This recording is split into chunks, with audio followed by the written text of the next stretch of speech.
PGR, o assassinato ocorreu a mando dos Brazão e foi planejada pelo delegado Rivaldo Barbosa.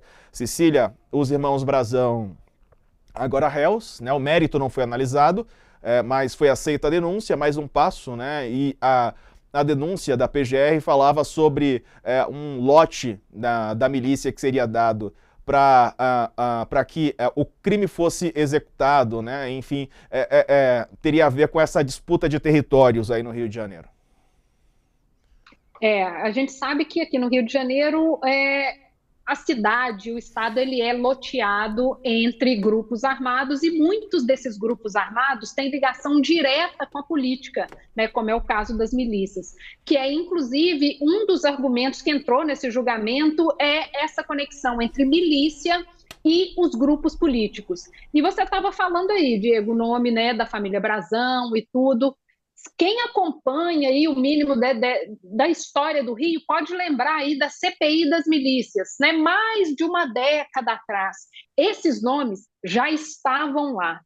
Então, assim, se nós tivéssemos trabalhado, né, de fato, o resultado de toda aquela análise, aquela investigação que foi feita lá em 2008, talvez a gente não tivesse comentando essa notícia aqui, porque talvez esse crime não tivesse nem acontecido. Mas a gente, infelizmente, permitiu, né, como sociedade, como o pessoal que é responsável por fazer as políticas públicas, que esses grupos se fortalecessem e ficassem muito à vontade para poder cometer crimes à luz no meio do centro da cidade, né? E contar aí com essa, vamos dizer, entre muitas aspas, benevolência das investigações, que é isso, como é que você pensa? Se você é um cidadão comum, como que você enxerga a notícia de que uma vereadora, o crime contra a vida de uma vereadora demorou mais de 5 anos para poder caminhar um pouquinho. Se você é uma pessoa comum, com a sua vida ali ordinária de acordar, ir para o trabalho, quem é que vai se preocupar com você?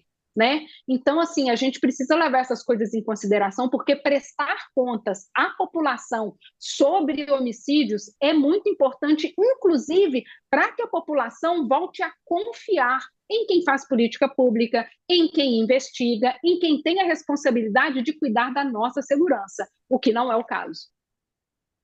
E a Marielle, né, e acompanhou esse caso tão de perto, como é para você ver agora réus, né, quer dizer, concretizar essa investigação que demorou tanto, né? E que parece que houve tantos empecilhos para que ela andasse. Olha, Diego, quando esse crime aconteceu, eu lembro que eu estava ali de plantão no Fogo Cruzado, eu era a pessoa responsável por notificar, né, aqueles tiros. Eu lembro exatamente daquela noite, onde eu notifiquei um tiro ali no centro da cidade, e depois foram chegando essas notícias de quem era, o que tinha acontecido, e era uma coisa assim que você não, apesar do Rio de Janeiro ser o Rio de Janeiro, você não vê isso com tanta... todos os dias, apesar de se matar muitíssimo no Rio de Janeiro em relação à política, mas esses crimes acontecem em municípios da Baixada, por exemplo, é mais comum fora da capital do estado, né? Então isso demonstra aí uma tranquilidade, uma confiança muito grande de que nada iria acontecer. E o que é pior, a gente nem pode discordar tanto deles assim, porque nesse quesito eles realmente estavam certos. Então nos deixa a sensação não apenas de insegurança, porque, né, a gente estava aqui inclusive comentando casos de que você não consegue nem ir trabalhar, pegar um ônibus, mas também em relação àquela sensação de justiça que a gente nunca alcança, porque é muito raro você ver uma família conseguir ver a resolução do seu caso. Então, isso tudo influi aí no que a gente espera de um Estado, no que a gente espera da sociedade, na confiança que a gente tem nas instituições, na própria democracia. Isso corrompe tudo que a gente conhece como aquilo que poderia nos dar segurança.